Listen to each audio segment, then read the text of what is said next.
All right, YouTube, question of the day, question of the question of the week. Is Kanye going to move his money out of JP Morgan Chase and into Bitcoin? And it sure looks like it. So I want to talk about how much crypto is actually on centralized exchanges versus some of the richest celebrities in the world, and what influence they could have and what impact that could make for inner cities. Beyonce, Kim Kardashian, Cardi B, Nicki Minaj, if they all came together and got behind the message of we're going to teach people in inner cities about cryptocurrency through the grassroots foundation, which is already established, I think this could be a great opportunity to help take poverty-stricken areas and completely change them from rags to riches, because I think global adoption for Bitcoin is right around the corner. I think bottom is in.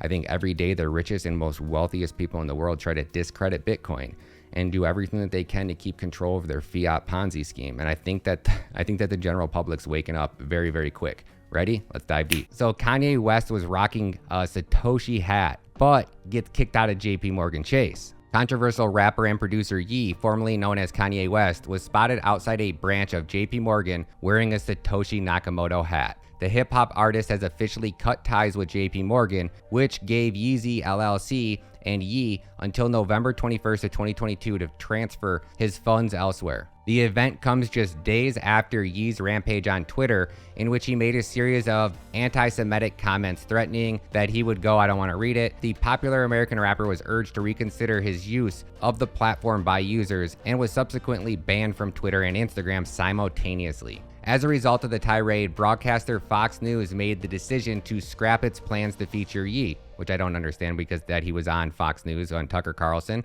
As if that was not enough, Ye later went on the talk show The Shop with LeBron James, only to later be called out for promoting extremely dangerous stereotypes. On the other side of the coin, Ye expressed sympathy for the everyday person struggling with greedy centralized banks in a recent interview, asking the rhetoric question, if JP Morgan Chase is treating me like this, how are they treating y'all? Kanye West speaks out after getting debanked. I put $140 million into JP Morgan and they treated me like shit.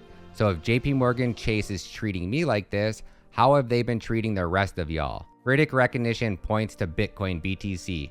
In other celebrity adoption news, investor Michael Saylor recently went on a record reassuring investors that Bitcoin is everlasting. While the identity of the leading digital assets founder remains unconfirmed, with at least 5 plausible justifiable candidates for the claim, today marks 3 years since Satoshi was entered into the Oxford English Dictionary and defined as the smallest monetary unit in the Bitcoin digital payment system. Public acceptance of BTC is demonstrated around the world, with prominent examples of its adoption seen in McDonald's restaurants in Largo, Switzerland, El Salvador's Bitcoin City, and its use on public transportation in South Korea. Nonetheless, the prolonged crypto winter has taken its toll on the speed of retail adoption, as made evident in the Crypto Fear and Greed Index, which shows 20 on the scale at the time of writing, indicating a sentiment of fear over the last 24 hours. On the flip side, JP Morgan booting Ye from its list of clientele services is a perfect example of the ambiguous treatment of users by central banks. Why you should care?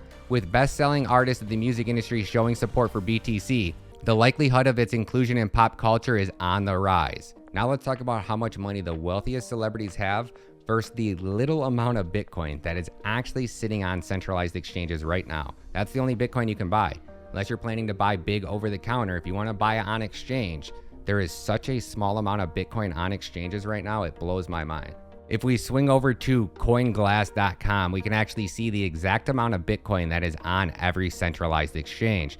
And if we go through the top 15 or top 20 exchanges, we can see that there is only 2,016,411 coins of Bitcoin.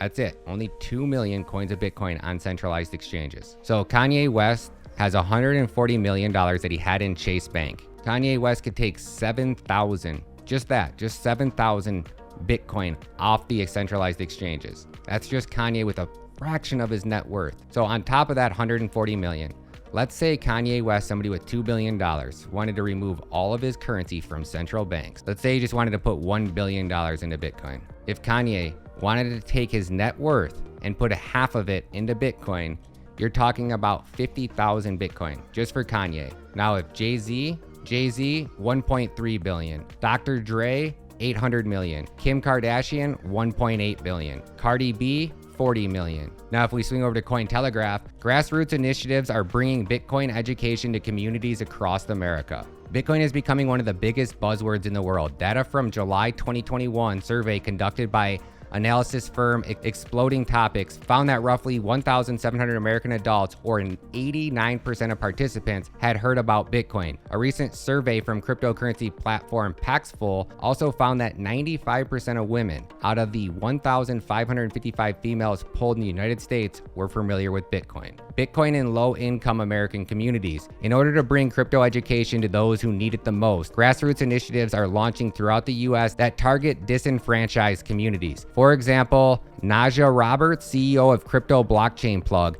a Black-owned cryptocurrency education center based in Inglewood, California, told Cointelegraph that she will soon be traveling to 41 cities across the U.S. to help disenfranchised communities understand Bitcoin's importance. From May 2029 to July 13th, my team and I will be going to different cities in the USA to help people download digital wallets, along with educating them on why Bitcoin is critically important to the Black and Brown communities. We will be in some of the poorest cities in America, all within 45 days. Known as the Digital Financial Revolution Tour, Robert explained that this will be the second year she will be traveling across the country with a team of crypto experts to promote Bitcoin education. We previously reached about 2,000 people last year, which was incredible given the world that was coming around the C-19 pandemic, Robert said. Given the project's previous success, Robert believes this year the tour will produce phenomenal results. If anybody watching this has any connections with the Grassroots Foundation, or if there's any way I can play a part in helping travel or educate people with you, I'm willing to go out of my way to do anything, especially if you guys are coming to Detroit. That's my hometown. I would be more than happy to go and speak and help educate people and teach people about crypto wallets. So do me a favor, guys, drop some comments below. Let me know what you guys think. Every day we get more and more bullish on Bitcoin. Every day there's one more celebrity that's getting screwed over by central banks. Every day there's one more entrepreneur that wants to go out of their way to help educate their community about crypto, about Bitcoin, and protecting themselves from the corruption that is caused by